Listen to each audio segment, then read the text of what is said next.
Hi everyone. Welcome to the second episode of Inside the Research with Afro-Sino Center of International Relations.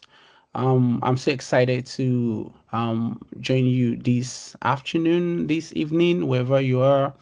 And it's also a very exciting time to have a very wonderful guest today to give us his insight into his research. My name is Oluwasegun Fabi Michael. I am currently a research associate at the Afro-Sino Center of International Relations. I'm also currently a ancient scholar, and I'm going to be your moderator today. And I'm not going to be doing it alone. I also have a co-moderator, and I will allow her to introduce herself. Miss Grace. Hi, everyone. Good morning, afternoon, evening, wherever you're joining us in the world. My name is Grace, and I'm also an associate researcher for the Afro-Sino Center.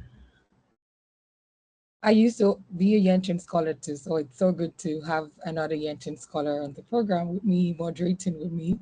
It's nice to meet you all, and I believe that we're going to have a very wonderful session today. So we'll see you in the session. Yeah, thank you so much, Miss Grace. So we're just gonna dive right in. We're gonna introduce our guest for today. We're so excited because it's also somebody that's also a former ancient scholar, a senior colleague to me. Um, After his presentation, we also give the floor to people to, ask him question based on his research and based on other related, activities. On Inside the Research today, we are glad to have Dr. Dickson Agbaji here today.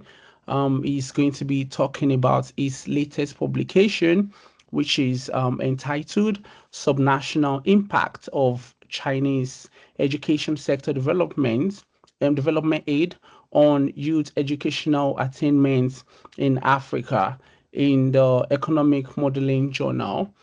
Um, like I said, Dr. Dickson Agbaji, first and foremost, congratulations on your recent graduation. Um, Dr. Dickson Agbaji holds a doctorate degree in the International Education Development Program at the um, Peking University Graduate School of Education. It was a fifth cohort scholar at the Yenching Academy of Peking University's master's program in China Studies, majoring in politics and international relations. Originally from Nigeria, Dixon's professional journey includes internships at esteemed organizations such as the American Advisory and Advocacy Communications Consultancy, APCO Worldwide. He also gained valuable experiences at the South-South Corporation and Partnerships Unit of UNICEF China office in Beijing, China. Furthermore, he has served as a management trainee at Champion Breweries PLC, a firm affiliated with Heineken International. Passionate about writing and research, Dixon has contributed immensely to academia. His roles as a teaching assistant for various professors at Yenching Academy, including Professor Hai Yafei, who is the China's former Vice Minister of Foreign Affairs, and of course, teaching in elementary and secondary schools, across Nigeria during his national service. Also attest to his commitment to education. His academic achievements, of course, extend to presenting papers at conferences and co-authoring articles on topics ranging from Africa-China cooperation to human security, development, corruption, and foreign policy. And of course, if you also want to know more about Dr. Dickson Agbaji, you can always check out his bio on the ASCI Hub profile. Dr. Dickson Agbaji, we're so excited to have you today. Thank you very much, Michael. Thank you, Grace, for having me today. Also, big shout out to the team at the Afro-Sino Center for International Relations. Pamela, I see you. I'm so excited to be here today to talk about my research. This researchers as part of my PhD dissertation, and my co-author, Assistant Professor Chu Chiong, was my supervisor during my doctoral studies. So I'm, like I said, I'm excited to talk about it and more years, talk about 4 years of very intensive research. And yeah, so let's dive straight into it. Yes. And please just let me know if you can see my screen. Can you see the slide? Yes. Great. So as you rightly mentioned, Michael, my topic is subnational, the research title is Subnational Impact of Chinese Education Sector Development Aid on Youth Educational Attainment in Africa. And this presentation is part of the Inside the Research series for organized by the Afro-Sino Center for International Relations. So a quick overview of what I'll be covering today. Michael, please correct me if I'm wrong. I have between 20 to 25 minutes of presentation, yeah? Yes, that's correct. Okay, great. So around 1:30 I should be done. So just a quick overview, have lots of slides here. So let's see if I can cover everything. So I'll look at the background, literature review and theoretical framework, my research methodology, research findings, and then I would conclude the talk and I would open for questions and answers. So for part one, background, there's no saying that Africa is the youngest population in the world, and this youthful population is poised towards becoming the hub for labor markets in the foreseeable future. But then, while we have these demographic dividends that we need to exploit, as the case may be, to ensure that the continent grows, there's still a lot of challenges that the continent faces in the area of skilling and educating its workforce. So there have been issues related to education regarding dropout risk, lower upper secondary and tertiary education enrollment and completion rates. There's also been reduction in learning trends, and then insufficient education sector funding, amongst others. This particular research focuses on this last factor, insufficient education sector funding, particularly because for us to reach the goal of being able to skill the workforce to help drive productivity within the continent and in the long run drive economic growth, we need to look at how this group of young people across Africa are receiving this training. Now, a lot of African countries have been plagued by limited education investment and even technical capabilities, assistance or technical capabilities. And my research generally just looks at how we can mobilize diverse fundings from different funding partners to ensure that development aid supports education systems across Africa. Now, over the years, like I mentioned in my paper, education aid to Africa has a long and hybrid orientation from the mid 20th century, and the earliest donors have been what we classify as the traditional donors, so basically Western donors, America and Europe, and a few countries in Asia. So you can see here, this is just a list of the OECD countries that have been putting out development aid, that have been directing development aid, disbursing development aid towards Africa. And we can see here a snapshot of the rate of by country, actually, ODA disbursements to Africa. So we can see at the very top, we have the USA, followed by France, and then the European Union, Germany, UK, Canada, as the case may be. So undoubtedly here, US has been the biggest financier since 1960 to 2022. I got this data from the OECD DAC website, so I constructed this graph myself. And then another thing we have to look at here is the disbursement across regions. So based on the data I collected from OECD DAC, the OECD website, we can see here that two major things. Now, Africa, which is the green line, makes up the largest recipients of ODA from the traditional donors, and then the evolution of ODA across Africa has been marked by successful waves of ups and downs, so it's grow and then contracts as the case may be. So these are just two major things we need to note here within this in this graph. Okay, great.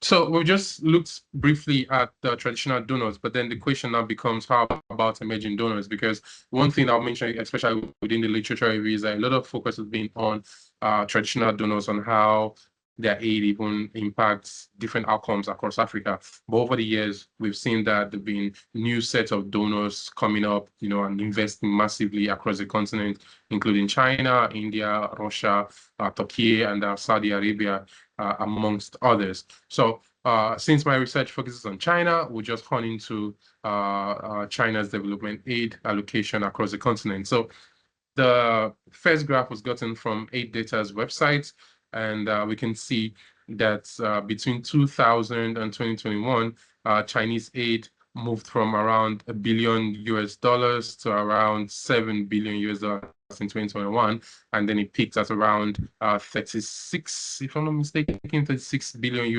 around 2016, 2017, like that. And then the second graph, this is just to show us that there's been a kind of trend where Chinese aid, overtakes development aid even from the World Bank. So there's been this, competition based on who allocates the most amount of development aid towards Africa. So the main point here we should grab is China over the years has increased its aid allocation to Africa significantly. We're only recently seen dips in allocation, especially from 2016, 2017 or there. But we can go back and discuss this further as to the trends that actually caused this reduction in aid allocation. Now, just to emphasize that, so because of China's sporadic aid allocation across Africa, China has come under intense scrutiny from many critics, especially from those in the West, that China is, financing a corrupt government, or there's like this debt trap narrative, as the case may be, and also because China allocates its aid devoid of the principles or criteria guiding the development of the traditional donors, like creditworthiness, or the system, if they are democratic or not, and other criteria that have been adopted. Then I will just move quickly into the different elements of Afro-Sino Education Corporation. So from my research, I figured out that there are majorly 5 areas. So first has been a focus on Africa. Okay, so China has over the years, directed a lot of allocations. In fact, 53 African countries were recipients of around 50% of China's aid allocation between, I think, 2013 and 2018. So that shows you a significant number. Almost, I think it's around 44% or thereabout. But you can see how Africa makes up a significant portion of China's aid allocation. There's also been a state-led approach. So you mostly find aid coming directly from the Chinese government. Although if you look further into the relationship, Africa-China relations, you'd see 3 major relationships: government to government, business to business, and people to people. So there's been a lot of emphasis at the topmost area, which is like the government to government, where you have a lot of state-led approach to aid allocation. There's also been diverse sectors. So it's Chinese aid is not just focused on, say, infrastructure or agriculture. There's also been a lot of investments in education, food, emergency relief, as well as training. And then there's also been experience sharing and stakeholder engagement, which also ties into the whole broader framework of the South-South cooperation. We can discuss this further. Just for the sake of time, let me just go through this. So my research basically aims to look at the fact that, okay, now we have different donors. We have like large scale of development aid coming in, not just from China, but also from traditional donors. Now how does basically Chinese development aid, how does it influence education attainment amongst African youth, especially at the secondary and post-secondary level, using disaggregated subnational level projects? And then we look at the paper looks at 3 major questions. First, what effect does Chinese aid have on education attainment amongst youth? Through what mechanisms do this effect materialize? And then what other contexts do we find effects, more or less like heterogeneous analysis? We'll discuss that further in the research. So part 2, quickly, literature review. So I originally talked about traditional donors and their aid effectiveness. So we can just have a look at this particular table and would see this particular distribution of selected cases of traditional studies that look at traditional donor allocation, their effectiveness. Would see that there are mostly 3 main categories. So those are talked about positive impacts, those that looked at negative impacts, and then conditional standards. So the studies with the red text, those with the negative impact, those in green, those that talk about positive impact, and then those with blue are the ones that look at conditional standards. So aid might have impact, but it has to be based on a particular existing existing condition, let's say maybe fiscal policies or strong institution, as Bonside and Dollar allocated for in 2000. And then there are also other studies that have looked at, from traditional donors, look specifically at education aid. And then we can also see that here as well, there's no consensus about the impact of aid from traditional donors, but a considerable number of studies say that we have positive impact across several outcomes, including especially those related to primary school education, enrollment and completion rates, and skill formation. So regarding Chinese aid, I'm looking specifically at the education sector and socioeconomic outcomes. So we can see as well here that there are no consensus on the impact of aid, but several studies have mentioned that Chinese aid also has very strong impacts across different outcomes. So we can see Maturano here looked at 3 major outcomes. Number 1 is years of schooling rate, secondly is mortality rate, and then third is weight for age for a child. So different studies have looked at different things and said, okay, Chinese aid has positive impact, and I said, no, it doesn't. So generally in the literature, there's no consensus about the impact of development aid, especially in Africa. So I'll move quickly to the theoretical framework. I use the education production function. So what this theory basically says is, how can we gather several inputs, put them into the education system, the process to attain a particular set of outcomes. So the inputs usually could be, we're looking at the household level inputs, peer inputs, communities, or even the school, at the school level. Or while the outcomes could be, let's say, enrollment and completion, as my paper looks at, or it could be graduation rates, or maybe even the rate of dropout, as the case may be. So different studies focus on different elements depending on what the idea of the research is. So that's basically what the education production function states. We have inputs and we have outputs. How do we mix these inputs to make sure that we have specific outputs within the education system for us to say, okay, there is skill formation ongoing in a particular system. So to justify my research, I would say that my research adds to the growing literature of empirical studies on Chinese aid allocation across Africa. It also looks at the localized analysis. So we're not just looking at the country level, but now we're looking at the subnational level impacts. And then thirdly, it advances an understanding of the education production function theory. So assessing how the mix of fiscal inputs, that's Chinese development aid, allocated to the education sector affects education attainment across Africa. So there are basically 4 hypotheses that the study explores. I just want to show us this graph so that we have an understanding, especially of the second hypothesis that focuses on mechanisms. So we have 2 mechanisms: household income and infrastructure. So we just see how these on the left, we have the development aid and other covariates, how they influence the mechanisms, and then our dependent variables, those are our outputs.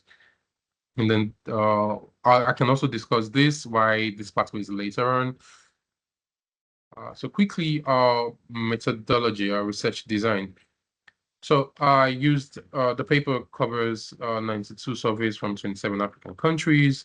These countries are selected looking at 2 major indicators. Number 1, they form the largest recipients of Chinese ODA projects, and they have at least 2 rounds of the DHS. So we're able to cover, we're able to trace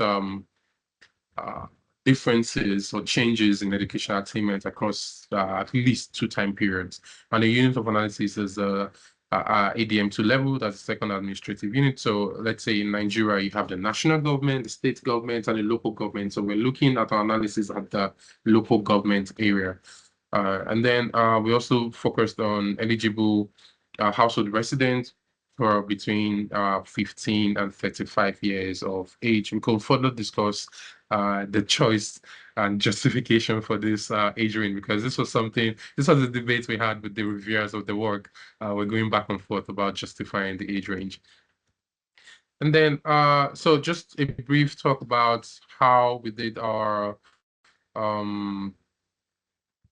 the estimation, basically, on how we matched household residents and aid projects, and then how we created our treatment zone. So we used 50 kilometer range, which is an approach that has been adopted by a lot of different studies within the in the literature. And this graph here, right here, is just a sample drawing specifically on Ghana. So we can see here that for instance, aid allocation across Ghana is mostly focused on the southern axis of the country, where you have fewer allocation at the northern part.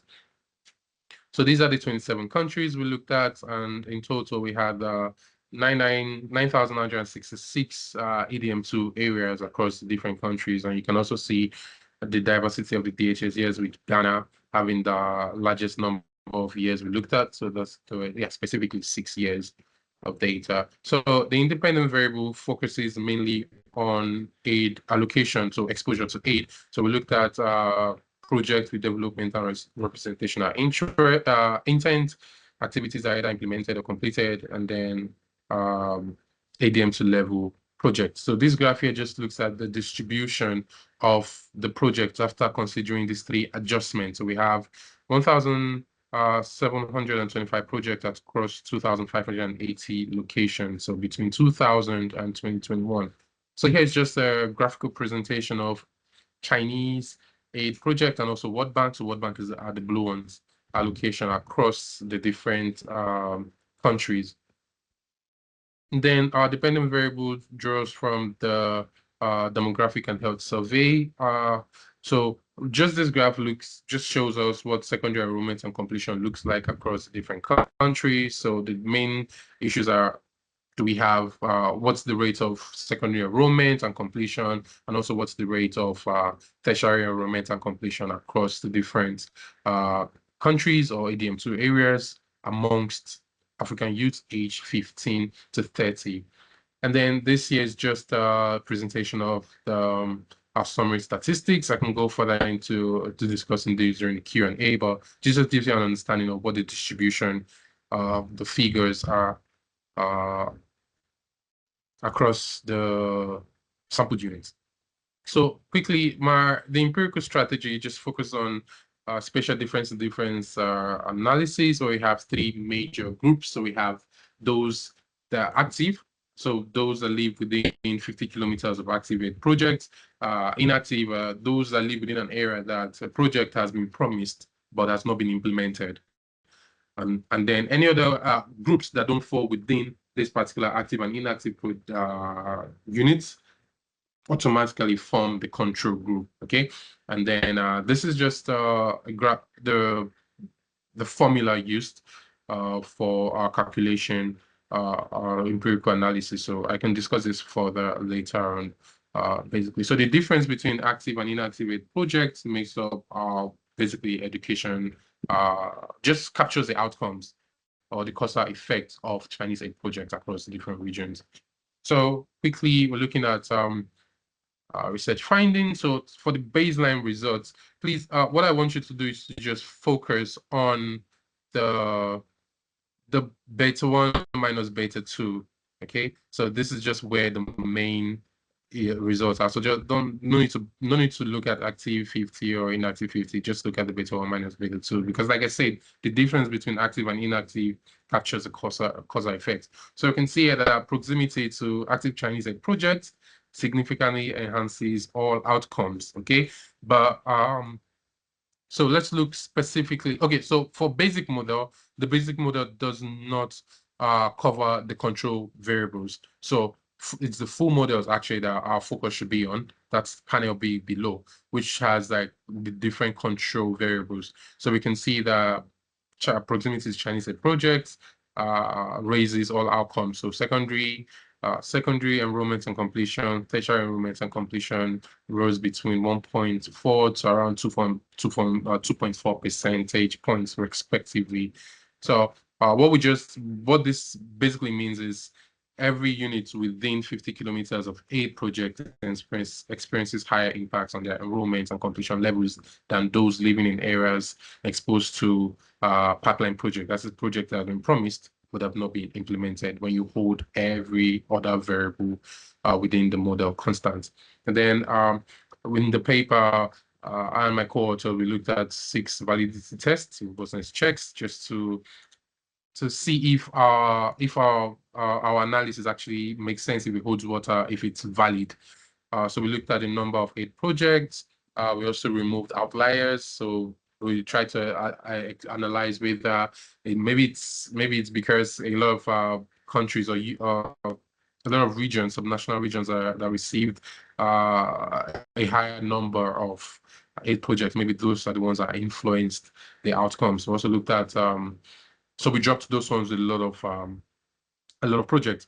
So we also looked at like an alternative dependent variables for those only currently enrolled. We had the age group analysis, instrumental variable, placebo test, and we also excluded word bank projects. So all of these robustness tests were valid. They were robust to the baseline results, except the age group analysis. I can come to this later on. That showed positive but insignificant effect on secondary enrollment. So I can discuss this if we have questions regarding it. Then the causal mediation analysis, so we can see from this. So just look specifically at the NIE, that's the natural indirect effect. So what this just means is, what is the effect of Chinese aid on education outcomes that went through basically the mediator? So remember, we looked at 2 mediators, right? The household, that's the wealth index, so the household wealth index, and then infrastructure. So this is like the settlement model grid. So for the NIE, we can see that it's positive and significant across all outcomes. And then for SMOD, we can see it's negative and significant, marginally slightly significant, as at the 10% level for secondary enrollment. But then every other outcome just shows no impact, basically positive but not statistically significant. Yes, we've done that. And then we looked at different levels of Chinese educational aid outcomes.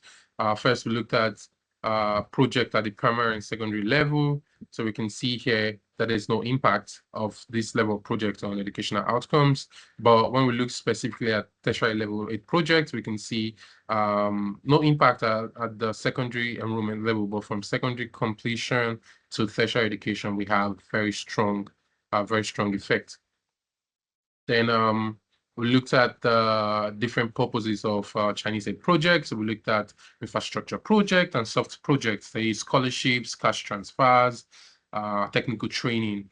And then we can see that infrastructure projects have no effect at all on all the outcomes. But then the non-infrastructure project, that soft project, actually shows significant positive and significant effects across all outcomes except secondary completion rates.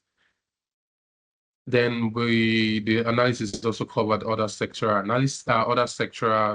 analysis. Yeah. So aggregated aid in panel 1, panel A, and aggregated social aid in panel B showed very strong and positive association with all educational outcomes. I did not present panel C here, other projects, other aid, but we showed statistically insignificant results across the outcomes. Then I also undertook 4 moderation analysis. I can discuss further on this. So we looked at gender-specific effects. That shows that there are no significant differences between areas that are dominated by males or females. Same thing with the gender of household heads. So the only places we had very significant differences and significant effects are household wealth. So the richer you are as a household, that's the more effects you find. the more effects we find of Chinese development aid. We also notice that urban areas, both rural and urban areas, saw improvement, but there's like a difference overall between both sides. So just to conclude, basically, so our main findings we find the paper shows that Chinese aid projects significantly influences secondary and tertiary enrollment and completion rates amongst African youths across residing in subnational areas across Africa. Also found that Chinese aid significantly improves education outcomes, primarily through household wealth index rather than the degree of infrastructure development. Thirdly, the study revealed that secondary or tertiary projects have greater impact on educational outcomes than primary level projects. And then we also looked at, so compared to infrastructure projects, soft projects, like I mentioned, scholarship grants and training exhibit greater effects addressing financial and human capital barriers to schooling. And I also found that aggregated and social aid have strong positive effects. We'll come back to this because there's the aspect about spillover effects of other sector aid also influencing education outcomes. So I'll come back to that.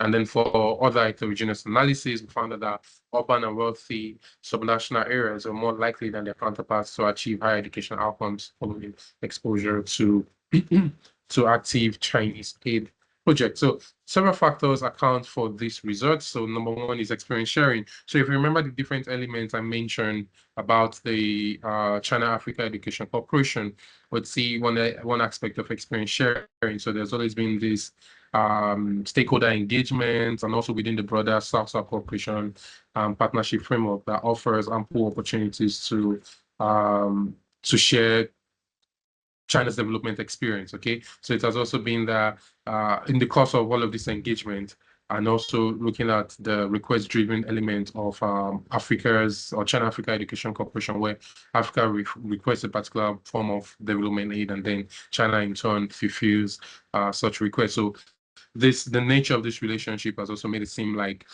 recipient countries are much more better positioned to to efficiently provide policies and also adopt strategies that are relevant to their own development context. Number two is the collaborative approach and understanding of local context. This also aligns with China's overall human resource development framework towards engaging with Africa. This was largely discussed by Kenneth King. And then we would also see that China's education for development approach has also helped to ensure that, okay, there's a skill gap within the continent. How can we come in to ensure that we bridge this skill gap and then boost productivity across the continent? So this collaborative approach and a nuanced understanding of local context, we believe that's also been a reason why Chinese aid has the effect it has across subnational units across Africa. So I talked earlier on about spillover effects. So we found that aggregated and social projects. Social projects excluding education. So we looked at health projects. We looked at projects related to government and civil society. So all these projects could in turn influence how education outcomes overall. So we also think that the effect of Chinese aid on education outcomes across Africa is not just limited to education aid as the case may be. And then for the mechanism, so the argument is that higher household wealth across communities owing to opportunities created by inbound aid can make education more financially accessible towards households that may not have the money to cover their education cost. And then the fact that we don't find infrastructure aid having effects, that is the impact of Chinese aid does not go through the infrastructure development, perhaps because of poor aid targeting, because usually there's the idea that Chinese aid already go to urban areas, so remote areas that really need this aid probably do not get them. So there's this preference for urban areas, more or less a selection bias that exists. And then education level, we can discuss this further if you like, because I think I'm a little over time. And then the research implications. So the basically three that we talked about. So align Chinese development aid with African countries, national education sector plan, also designing projects that are better integrated with the regions, the subnational regions' education priorities, and promoting local ownership, because this is very important.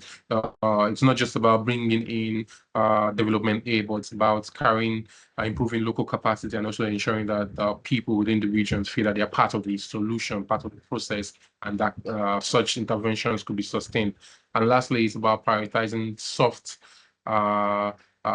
projects and foundational projects within future development aid negotiations, since we've seen that non-infrastructure project actually has a stronger impact. So limitations, so we could discuss this further within our discussion session. And then this is just a quick snapshot of some of the papers and some of the papers we looked at during the course of the research. So thank you very much for paying attention. So this is just a quick overview of what the research is about. And I would hand over to Mr. Shegun, please. Wow, wow, wow. Thank you so much, Dr. Dickson Agbaji. That was profound. That was so, so good. I'm kind of like I'm very, very intrigued because having lived in Nigeria for some time, I can kind of like brainstorm on some of these different experiences and these data discoveries you've just talked about. Thank you so much for that wonderful presentation. So we're gonna open the floor for questions, and first and foremost, I just want to invite Miss Grace, if she has anything to say in respect to questions or any kind of contribution. Oh, thank you, Shegun. And thank you so much, Dr. Dixon, for your presentation. I would say it's a fantastic presentation, and this research is kind of excellent because it does put in a lot of, brought in a lot of nuances to this research compared to what we saw in the literature. While I was reading the paper, I could also see that more than we are thinking about the Chinese development aid in Africa. I also thought I see the African agencies that also goes into it, like um, the kind of aid that the Africans also request from the kind of development aid that the Africans also request from China. But in the Q&A section, I'm kind of curious about Chinese their interest in funding this kind of education program.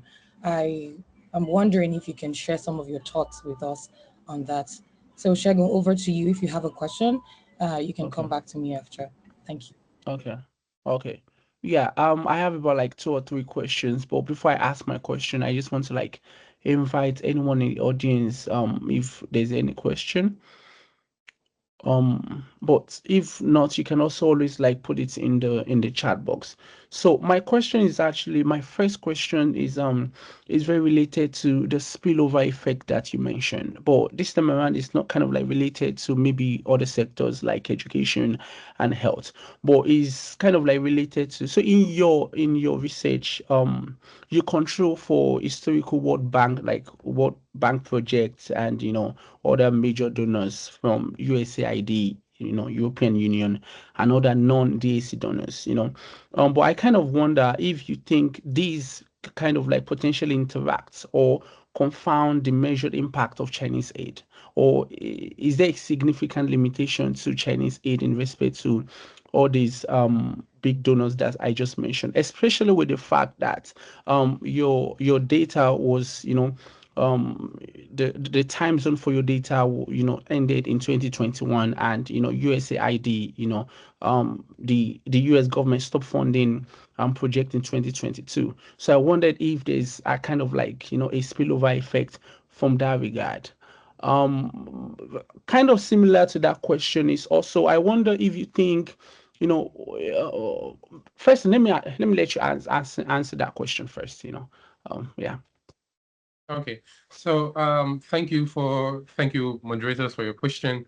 So let me start with Grace's question related to Chinese interest. Yes, actually this is one aspect of the research that got me and Professor Ju Cheong, brainstorming for a while. So the idea is, and this really the aspect of this research that we focused on this was when we're talking about the moderation, looking at the wealth and urbanization differentiated effects. And we thought about it from two different angles, okay? So number one is the efficiency viewpoint. So the first thing we looked at it was, is it that because we have differentiated effects across rural urban areas, remember we talked about selection bias, right? Is it that China actually prefers it going towards areas where that already have like strong absorptive capacity, like areas that are already infrastructurally developed, areas that are like the political centers, like say state capital, that already has that working mechanism, to go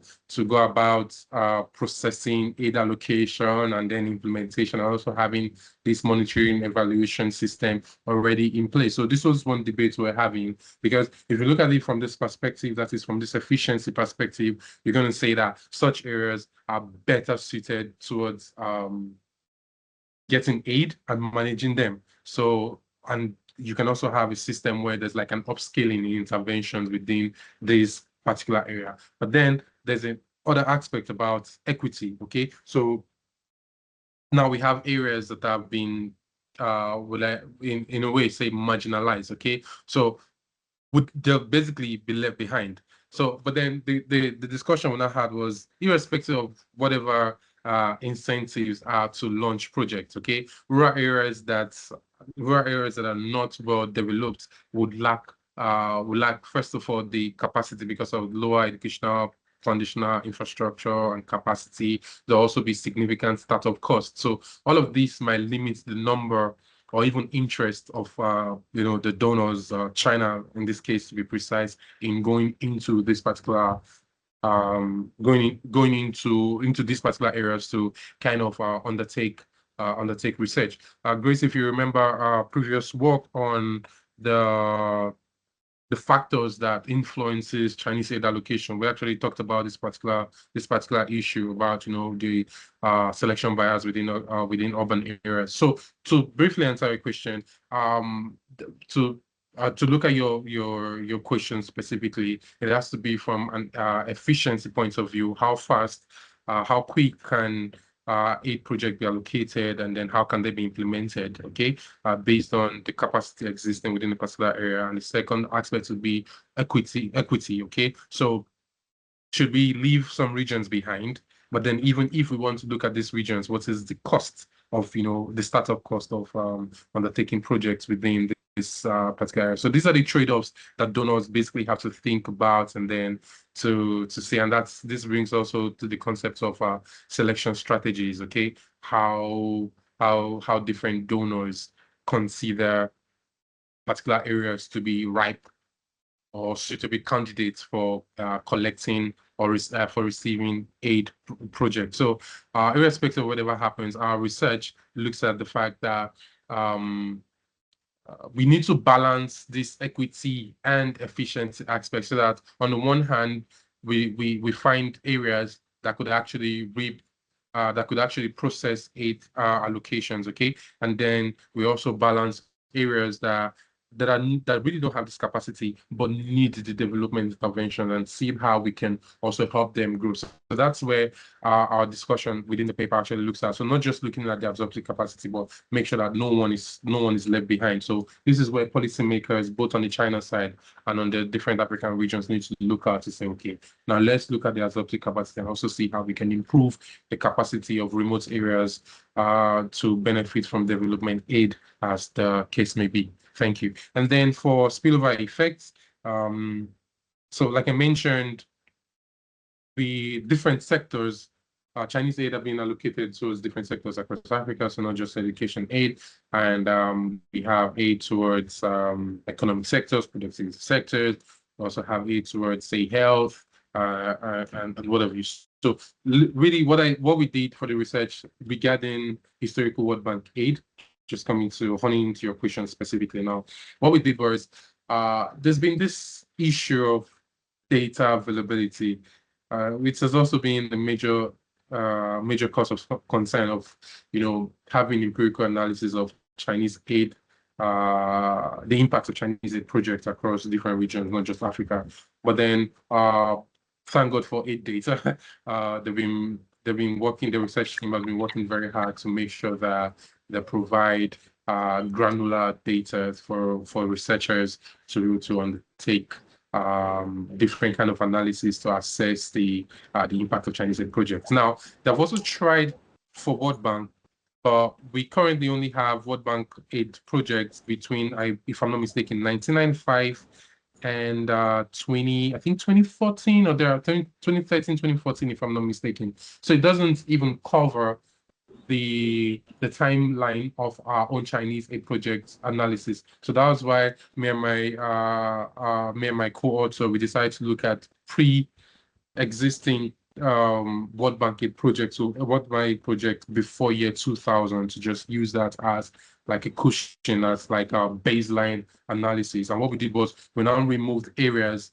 that had that received World Bank aid projects before this particular period, and then areas that received Chinese aid projects subsequently, just to look specifically at Chinese aid project. And we found that we used that as part of our robustness test, and we found that the Chinese aid effects were basically the same after removing areas that already received a World Bank aid project. So overall, the data availability have been a major source of concern, and this is one area where we think that further research can go into to try to trace, because China is not the only donor, okay, and then even different African governments also fund education projects. So this is one area where we need data on all of this education aid allocation to give us like a very well-rounded analysis.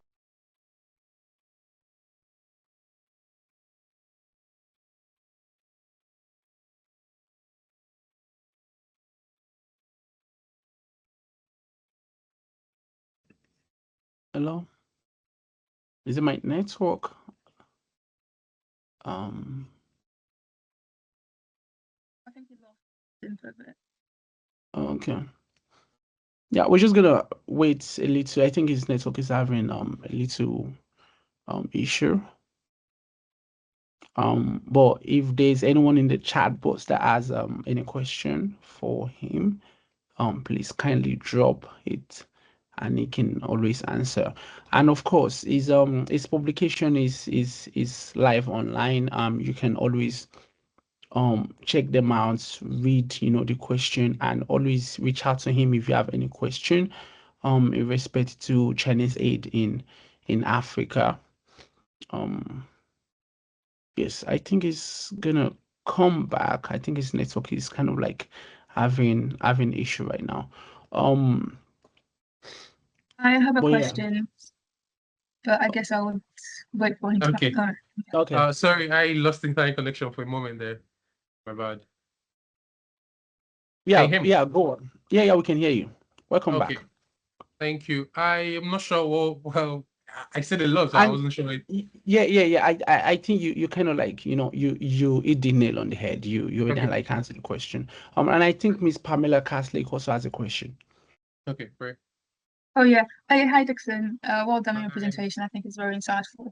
You touched on the disparity in the impact on tertiary and secondary education compared to primary education projects. Why do you think this disparity is, and what do you think could be done to level up the impact or increase the impact, at least on the primary education level? Okay, great. Do we have another question so that or should I just answer this first and then maybe give us time to also think about other questions? What do you think? I think we can just take one more question and we can round off. Okay. Yeah. So I'm gonna jump on that because my question is kind of long, but I'll just read it out because I just write it down here. So it's also in relation to what Ms. Pamela asks. With the positive impact of Chinese development aid on Africa's youth, secondary and tertiary education, which in some form, like I said earlier, targets China's own interest in developing Africa's youth population for its investment operation in Africa. Can you share some insight on how this human resource development model can lead to development in African countries, even when Chinese aid or investment are no longer in place? Like we can take a look at countries like Liberia, DRC, and then DRC Congo. And then I am just raising an hypothesis that will this talent seek greener pastures in other countries in the absence of or reduction of Chinese investments that naturally absorb this kind of talent? Will they really contribute to brain drain in the I would say in the African context? Thank you. Okay, thank you very much. I will start with the last question, and I would say you are a testament of the human resource development model. You studied in a top Chinese institution in one of the foremost China studies program in the country, and now you're back in Nigeria working, if I'm not mistaken, for a Chinese company towards expanding solar panels and also basically facilitating green transition within Africa. So you've gone out to receive the training, and now you're back. Working in a productive sector to make sure that the country moves forward. So, I mean, the human resource development model basically works. But then at the end of the day, talking about brain drain or brain gain, what we should look at is what are the factors that actually influences young people to leave? And that's really why we looked at this particular project, looking specifically at the youth, because I mean, the youngest population, youthful population. I like to say that Africa right now stands at the intersection, stands in a position where we're more like China before reform and opening up, or during the reform and opening up. Also a large population, young population. You need them to be skilled for them to, ensure that they contribute to society. So I think on the one hand, different African governments need to consider why young people are leaving even after gaining the training. Why don't they just come back to try to contribute? So when these different factors are solved, then you'd see that when people see that, okay, when we come back to our country, there's an opportunity for us to contribute towards developing the country, then you'll see more young people coming back. But if they see that, or if they think that there are opportunities for them to explore further outside of the shores of Africa, that's where you find a lot of young people just wanting to leave. Like the term in Nigeria is called Japa, right? So China's human resource development model would only work effectively when you have a situation where the human resource model is like the supply side. We send in the training. How about the demand side within Africa? The young people feel very comfortable coming back home here. So when the enabling environment is set, then we're going to have a situation where we reap the dividends of this training that has happened. Okay, so overall, getting trained under a China-Africa Education Corporation framework is not a magic pill. So there are other things that need to be put in place. Okay, there are also very domestic policies that need to be put in place to ensure that we all gain the benefits of whatever training it is China offers. Not just training, even scholarship opportunities or construction of schools here and there. Okay, and secondly, Pamela, you talked about disparity between secondary and tertiary education projects compared to, say, primary projects, and why this disparity exists, and what can be done in the future. I hope I got this correctly, Pamela. Yes, you did. Great. Okay. So first of all, we looked specifically at primary projects compared to secondary and tertiary level projects. Okay. So the first aspect, first we looked at youth, right? Those aged between 15 and 35. So obviously primary project would not work for those within 15, those over 15 years, because ideally the official enrollment age or primary school age, at least recognized by the UN, particularly UNICEF and UNESCO, is between 6 and 11, okay, for enrollment, and basically 7 and 12 for completion rates, okay?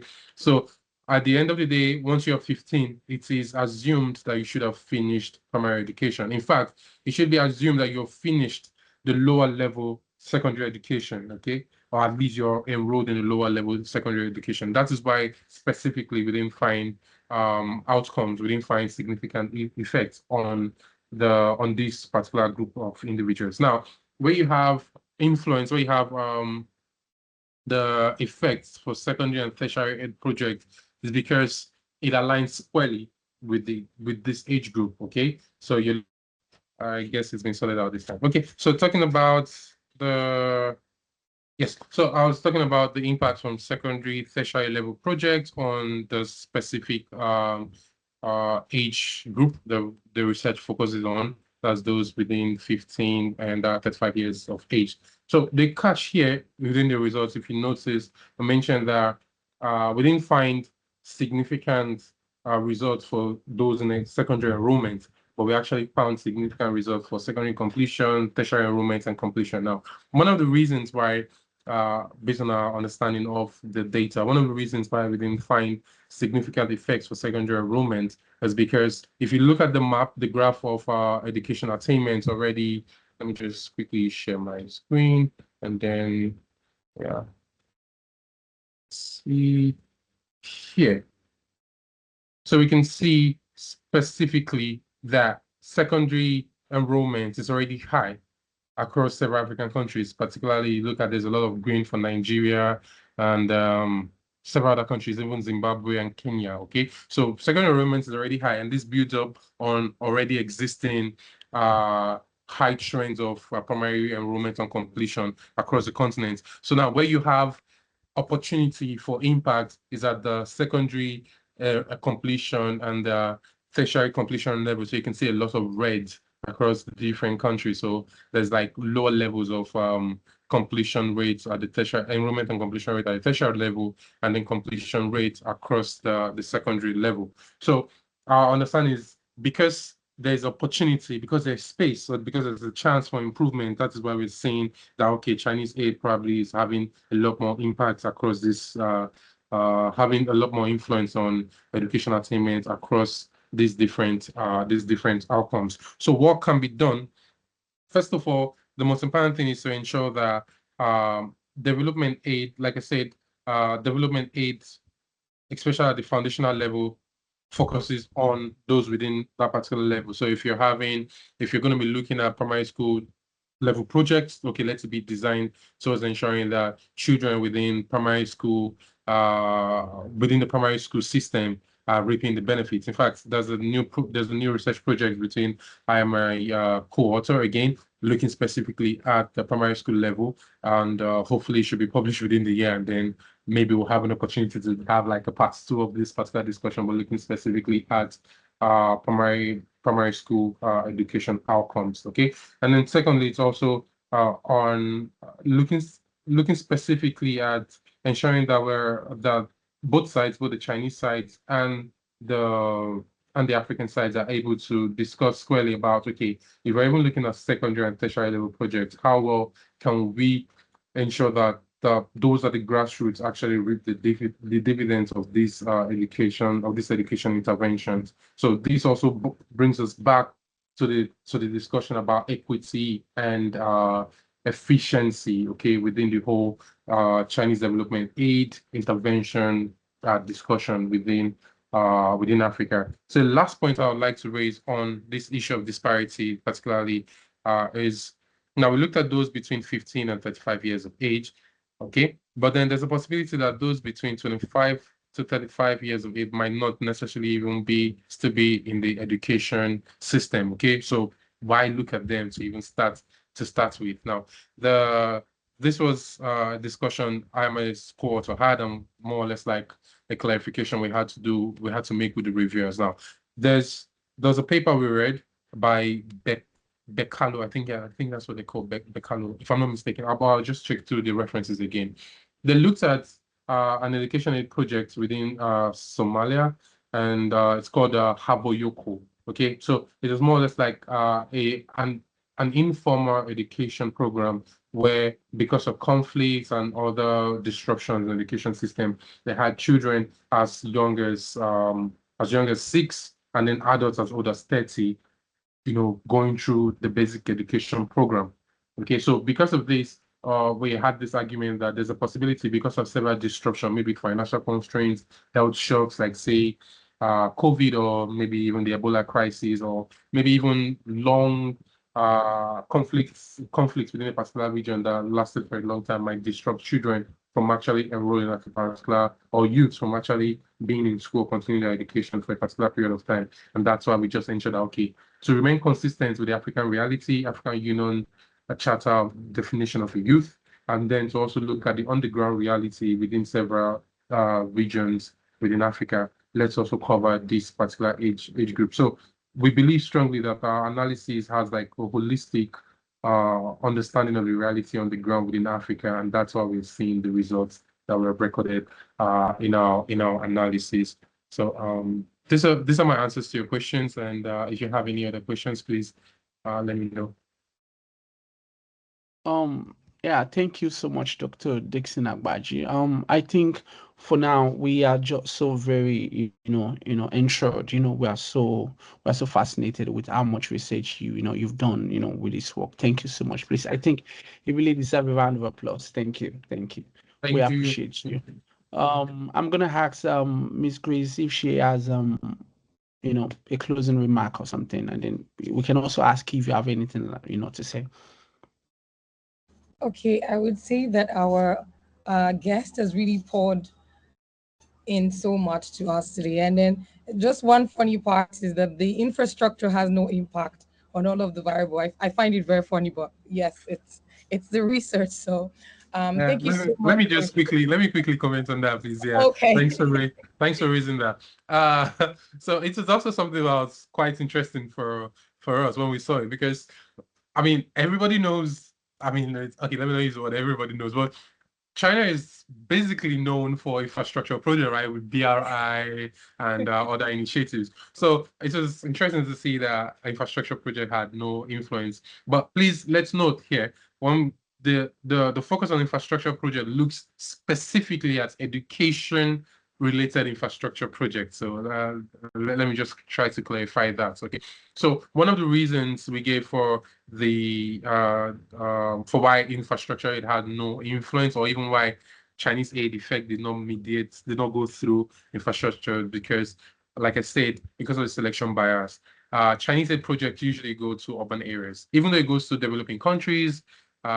Mostly goes to urban areas that already have the absorptive capacities. So all of these areas already have infrastructure in place. So the fact if you're building more infrastructure really doesn't change much. Imagine an area that has, let's say, 3 schools, and you're going to build more schools. Usually what happens is, in these areas, maybe children are already in school, and then maybe you just have overcrowding. What happens usually is a new school just has the effect of where children are moved from already existing schools into the new school. So it's more or less not new enrollments, even if they're new enrollments, maybe very little, and then you might not necessarily have significant effects at the end of the day. You get, so this is just why basically our explanation for it is the selection bias. So we're not saying Chinese infrastructure it has no effect at all. No, just for our study, we didn't find any significant effect.